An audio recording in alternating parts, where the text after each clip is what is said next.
The night had been chosen with almost obsessive care, as if Deacon believed that by controlling every detail, the secluded Malibu villa perched above the restless ocean, the dim golden lights flickering like quiet promises, the carefully curated guest list reduced to almost no one, he could finally outrun the shadow that had haunted every fragile attempt at happiness in his life. The air carried the soft scent of salt and blooming jasmine, a deceptive calm that wrapped itself around the ceremony like a blessing. For once, there were no accusations, no interruptions, no looming threats whispered in dark corners.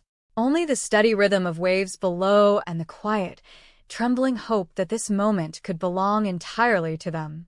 Taylor stood in the center of that fragile dream, her white dress catching the moonlight in a way that made her seem almost unreal, like something too pure to survive in a world so relentlessly cruel. Her smile was not naive.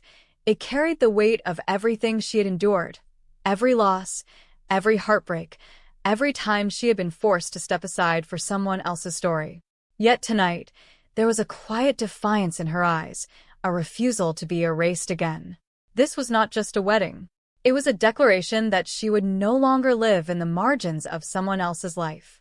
Deacon, standing across from her, felt something unfamiliar tighten in his chest, not fear, not regret, but something dangerously close to peace. It terrified him in ways he could not fully articulate. A man like him was not meant for peace. He knew that. His entire life had been built on chaos, on mistakes that followed him like ghosts. But as he looked at Taylor, he allowed himself, just for a moment, to believe that maybe this time could be different. Maybe love could be enough to rewrite a story that had always ended in ruin. The silence before the vows stretched gently, filled only by the ocean's breath and the faint hum of anticipation. Deacon reached for the ring, his fingers trembling not from doubt, but from the overwhelming weight of what this moment represented. Everything seemed to slow, as if the world itself held its breath, waiting. And then the gunshot shattered it all. It was not just a sound. It was a violent rupture, a tearing apart of reality so sudden and brutal that for a split second, no one understood what had happened. The echo ricocheted off the villa walls, merging with the crash of the waves below, turning the tranquil night into something jagged and broken. The illusion of safety collapsed instantly, replaced by a suffocating chaos that no one could control. Taylor's body reacted before her mind could comprehend. The impact struck her like an invisible force, driving the air from her lungs. Her eyes widened, not in fear but in shock, as if she could not reconcile the beauty of the moment she had just lived with the violence that now consumed it. The white fabric of her dress bloomed with red, a spreading stain that seemed almost surreal at first, like a trick of the light, until it deepened, darkened, and refused to be ignored. She fell. The world tilted violently for Deacon as he lunged forward, catching her before she hit the ground, his mind refusing to process what his eyes were seeing. His hands pressed desperately against the wound, as if sheer will could stop the blood, as if he could physically hold her life together. His voice broke as he called her name, again and again, each repetition more frantic than the last, as if the sound itself could anchor her to him, keep her from slipping away. Around them, panic erupted. The carefully constructed stillness of the ceremony disintegrated into confusion and fear, but Deacon heard none of it. His entire world had narrowed to the woman in his arms, to the terrifying realization that the happiness he had dared to claim was being ripped away before it had even begun. And then, from the shadows, came the truth. Brooke stepped forward slowly, the gun still in her hand, smoke curling lazily from the barrel as if mocking the chaos it had unleashed. There was something deeply unsettling about the calmness in her posture, the way she moved with deliberate certainty, as though she had already accepted the consequences of what she had done. Her eyes, however, betrayed something far more dangerous, an intensity that bordered on madness, a conviction so absolute that it left no room for doubt or remorse. For a moment, no one spoke. The silence that followed was heavier than the gunshot itself, thick with disbelief. Deacon's gaze lifted from Taylor, locking onto Brooke with a mixture of confusion and fury that burned through him like fire. There were no words strong enough to capture what he felt in that instant. It was not just anger. It was betrayal, horror, and a dawning realization that the past he had tried so desperately to escape had found him again in the most brutal way possible. Brooke did not flinch under his stare. Instead, she moved toward Ridge, as if drawn to him by an invisible force, and wrapped herself around him with a possessiveness that felt suffocating. Her grip was tight, almost desperate, as though she feared he might vanish if she loosened her hold even slightly. Her voice, when it came, was steady, chillingly so. There was no hesitation, no flicker of doubt. She spoke with the certainty of someone who believed they were not only justified, but necessary. Taylor would never take anything from her again. The words hung in the air like a verdict, cold and final. Ridge stood frozen, his body rigid, his mind struggling to catch up with the reality unfolding before him. The woman he loved, because despite everything, some part of him still did, had just committed an act so violent, so irreversible, that it shattered every illusion he had clung to about who she was. His eyes moved from Brooke to Taylor, from the madness in one to the stillness of the other, and something inside him broke in a way that could never be repaired. He did not push Brooke away, but he did not return her embrace either. He simply stood there, caught between two worlds that had collided in the worst possible way, unable to reconcile the love he felt with the horror he was witnessing. Meanwhile, Deacon's desperation deepened into something raw and uncontrollable. His hands were slick with blood, his efforts to stop it growing more frantic, more futile. He called out for help, his voice cracking under the weight of his fear. But even as he did, he knew that this was beyond him. This was slipping out of his control, just like everything else in his life always had. Taylor's breathing grew shallow, uneven, each inhale a struggle. Her eyes fluttered, trying to focus, trying to hold onto the world that was rapidly fading from her grasp. There was so much left unsaid, so much unfinished, and yet time seemed to be slipping through her fingers with cruel indifference. In that moment, the tragedy was not just the violence, but the cruel irony of it all. After everything she had endured, after finally choosing herself, choosing a life that was not defined by loss or compromise, she was being pulled back into the very chaos she had tried to escape. The distant wail of sirens began to rise, faint at first, then growing louder, cutting through the night like a reminder that reality was closing in. The illusion of isolation shattered completely as the outside world rushed toward them, bringing with it consequences that none of them could avoid. Brooke's grip on Ridge tightened as the sound approached, her expression unwavering, almost serene in its conviction. To her, this was not a tragedy. It was a necessary act, a reclaiming of something she believed had always been hers. The darkness in her eyes did not flicker, did not soften. If anything, it deepened, solidifying into something far more dangerous than momentary madness.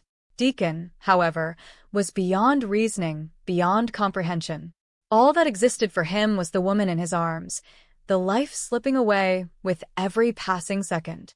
His cries became more desperate, more broken, as he fought against the inevitable, refusing to accept that this was how it would end. Ridge finally moved, but it was not toward Brooke. His steps were slow, hesitant, as he approached Deacon and Taylor, as if drawn by a need to witness the full extent of what had been done.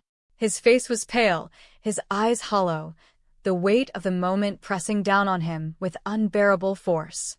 There were no answers here, only consequences.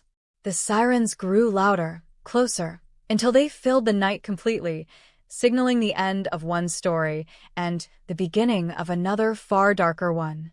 The wedding, meant to symbolize a new beginning, had instead become the stage for a devastating unraveling, a moment that would define all of them in ways they could never escape. And as the scene froze in that unbearable tension, Taylor motionless, Deacon shattered, Ridge torn between love and horror, and Brooke standing at the center of it all with a chilling sense of certainty, it became clear that this was not just a tragedy. It was the point of no return. The sirens did not just grow louder. They began to feel like a countdown, each pulse slicing through the fragile threads that still held the moment together. The illusion of time stretched thin, then snapped. What had been shock began to transform into something far more dangerous, awareness. And with awareness came consequence. Deacon's voice had already broken beyond recognition, his cries collapsing into hoarse, desperate fragments as he pressed his hands harder against Taylor's wound, as if refusing to accept the reality that no amount of pressure could undo what had already been done. The warmth of her blood against his skin became unbearable, not because of the physical sensation, but because of what it represented, the undeniable proof that this was real, that the future he had dared to believe in was dissolving in his arms. He leaned closer, his forehead pressing against hers, whispering things that made no sense, promises he could not keep, apologies for sins that suddenly felt meaningless in the face of this loss. Every instinct in him screamed that he could not lose her, not like this, not when they had only just begun. Taylor's world, however, was already slipping into fragments. The sounds around her dulled, as if she were sinking beneath water, each voice distant, distorted, ungraspable. She could feel Deacon's presence, his desperation anchoring her in brief, flickering moments of clarity, but even that was beginning to fade. Her body was betraying her, shutting down piece by piece, no matter how fiercely she tried to hold on. Somewhere deep inside, a quiet realization began to form. Not fear, not panic, but a kind of sorrowful acceptance that she had been here before, on the edge of losing everything, only this time there was no strength left to fight against it. Ridge's silence became heavier with each passing second, no longer the paralysis of shock but the slow, crushing weight of comprehension. His eyes, once filled with certainty, now reflected something fractured, something hollow. He could no longer look at Brooke without seeing the moment she had crossed a line that could never be undone. And yet, he could not fully turn away either, because doing so would mean accepting that the life he had built with her, every memory, every promise, had been standing on a fault line all along. Brooke, still clinging to him, seemed untouched by the devastation unfolding around her. Her breathing was steady, her expression eerily calm, as though she had already reconciled everything in her mind. To her, this was not chaos. It was clarity, a brutal, necessary act that stripped away the illusion of competition, of uncertainty, of losing what she believed was rightfully hers. In her world, love was not something to be shared or negotiated. It was something to be claimed, defended, and, if necessary, protected through destruction. She tightened her hold on Ridge again, her fingers digging into his arm with quiet insistence, as if reminding him of a truth she believed he could not deny. Her gaze did not waver, did not soften when it drifted toward Taylor's still form. There was no remorse there, only a chilling certainty that what had been done could not be undone, and more importantly, should not be. But something in Ridge finally shifted. It was subtle at first, almost imperceptible. A slight tension in his shoulders, a breath drawn deeper than the last. Then, slowly, he pulled away. Not violently, not dramatically, but with a quiet determination that spoke louder than any outburst ever could. Brooke's grip resisted for a fraction of a second, her fingers tightening instinctively, but he did not stop. He stepped forward, away from her, toward the scene he could no longer ignore. That movement, small as it was, fractured something inside Brooke. For the first time, her composure flickered. Not with regret, but with something sharper, more dangerous. Fear, not of what she had done, but of what she might lose because of it. Deacon barely registered Ridge's approach. His world remained confined to the fragile life slipping through his fingers. But as Ridge knelt beside them, his presence added another layer to the unbearable weight of the moment. The two men, bound by a history neither of them could escape, found themselves facing a reality that transcended rivalry, resentment, and past grievances. For a brief moment, there was an unspoken understanding between them.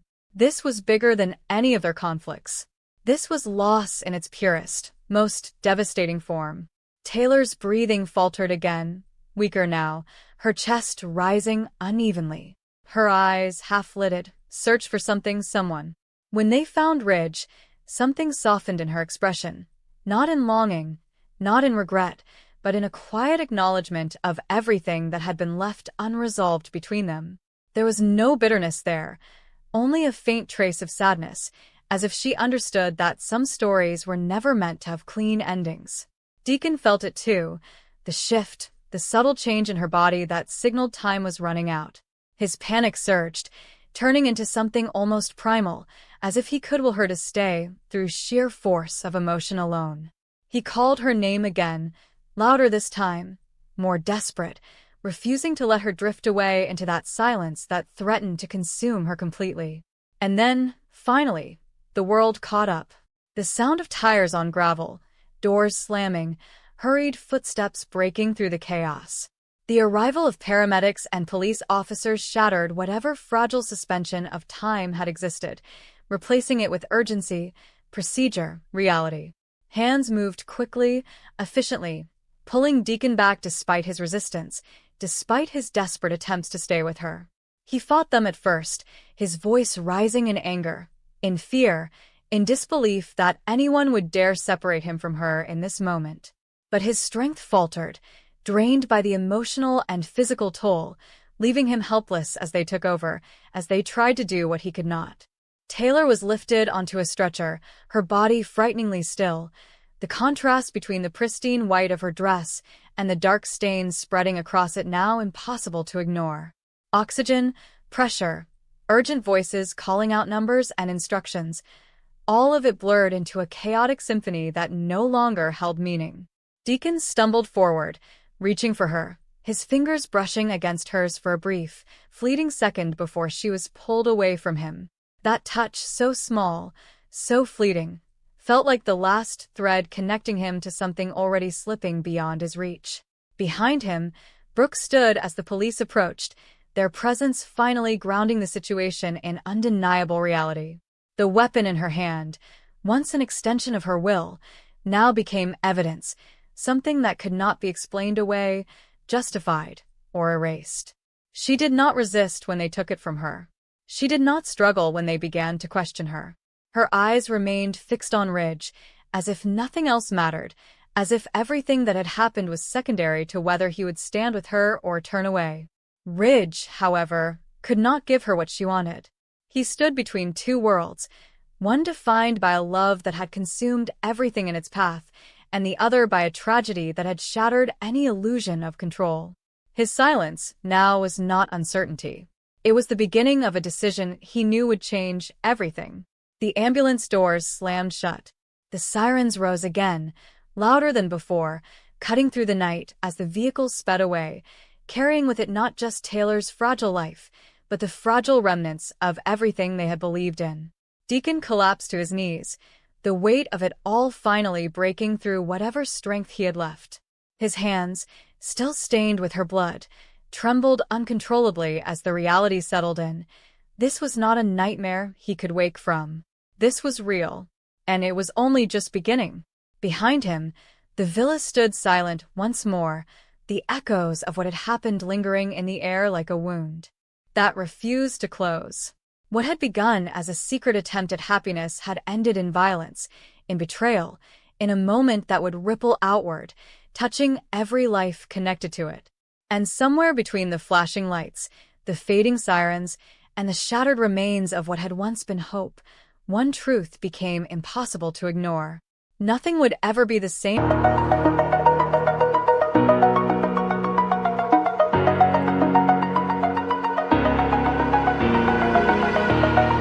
Oh.